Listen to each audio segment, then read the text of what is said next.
This is Under the Dome. On today's episode, we're taking a closer look at what's happening in North Carolina politics for the week of Monday, August 2nd.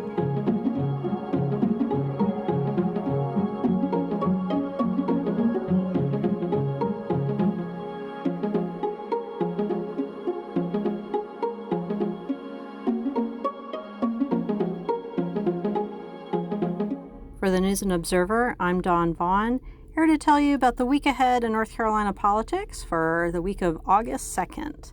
There are a few things to watch this week that we think are going to happen. We're not sure what's going to happen because this past week, most of the legislature was off, except for a few things done where the Senate meeting with no votes and a short House session on Monday night. So most of the Republican leadership had left town for the majority of the week for the ALEC conference out west. And so they're back this week, and there are things, not the budget.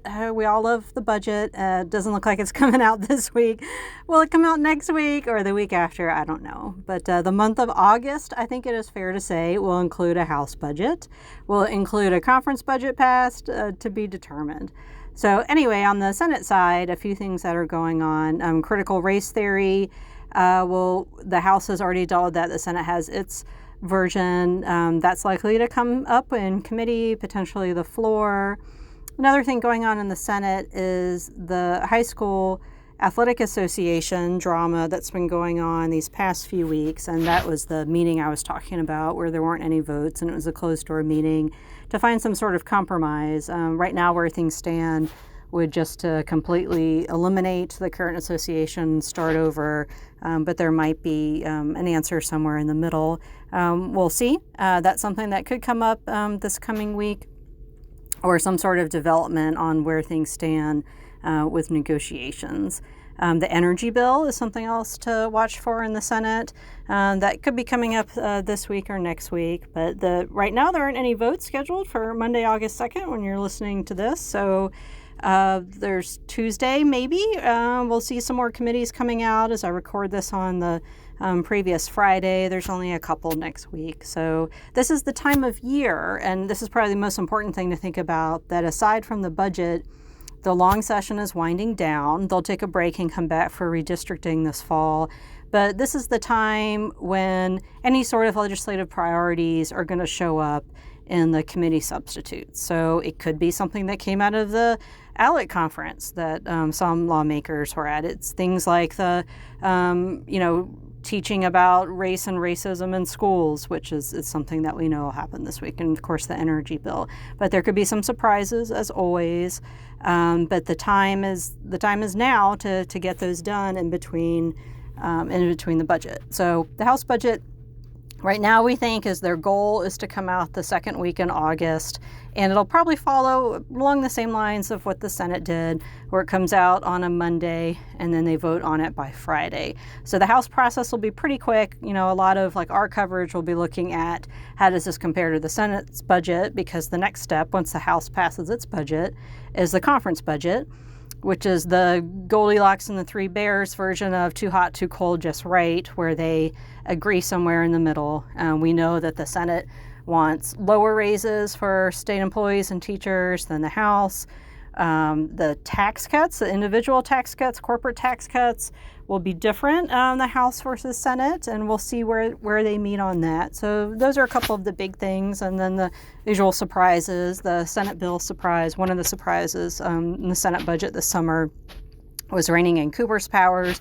We'll see if that's something the House wants to do also, and then if that shows up in conference. Another thing in the Senate budget that wasn't there, that could be in the House budget, is the $2.5 million in state funding that's needed to build the African Americans monument on the Capitol grounds. And when I talked to Probst Chair Sane this summer, he said, maybe the Senate just wants the House to pay for it, and that they're, thinking about it, maybe it would approve in the final budget, but we're waiting for the House to propose it. And he said it seemed like the House would be supportive of that. So that's one of the things to watch for. What we don't see this week is there is actual budget work going on, even if it's not in a public committee, where the House Appropriations chairs are talking through, how are they going to divvy up all this money. The state has a lot of money. So I would say that August is going to be dominated a lot by the budget and all the money that North Carolina has and how the House and Senate are going to agree on how to spend that. So those are ongoing conversations. Will you see anything about the budget this week? If I say no, then, we'll end up seeing something, but I would say probably not. But again, critical race theory, energy bill, high school sports, those are the things that we know that the legislature is still dealing with. And then if anything came out of those that went to ALEC or any other legislation that, didn't go anywhere earlier in the session, that's going to show up, as a PCS. And that might be something that we see this week too. One other thing to look for is that, Governor Cooper, people were wondering if he was going to extend the statewide mask mandate in those certain settings, if he was going to widen it, what he was going to do. And he let the order expire.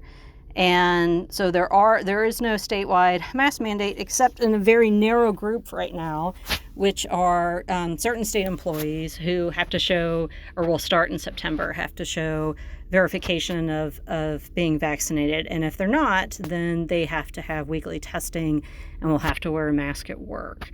And Governor Cooper urged the private sector to do that also. So we'll see if that happens. Right now, there's no vaccination mandates except with hospital workers. So there might be more coming from employers, either public or private, or the sort of carrot stick of the vaccine verification. And the goal there on the government side is to get a higher rate of vaccination because the Delta variant is harder to control. So we'll see where that goes. That's something that's going to be a statewide and national conversation over the coming weeks. Those are the things that I'm aware of for this week. As always, please give tips, ideas, interviews, our requests for our News and Observer and Insider Politics team. Also, you'll be listening to this August 2nd, which is my birthday. So thank you for the birthday present of listening to our Under the Dome podcast. And we'll see you next time. For the News and Observer, I'm Dawn Vaughan. For more from our politics team, subscribe to the News and Observer at newsobserver.com/subscribe. Follow us on Twitter at Under the Dome and NC Insider, and sign up for our weekly political newsletter, also called Under the Dome, at newsobserver.com/newsletters. Thanks for listening.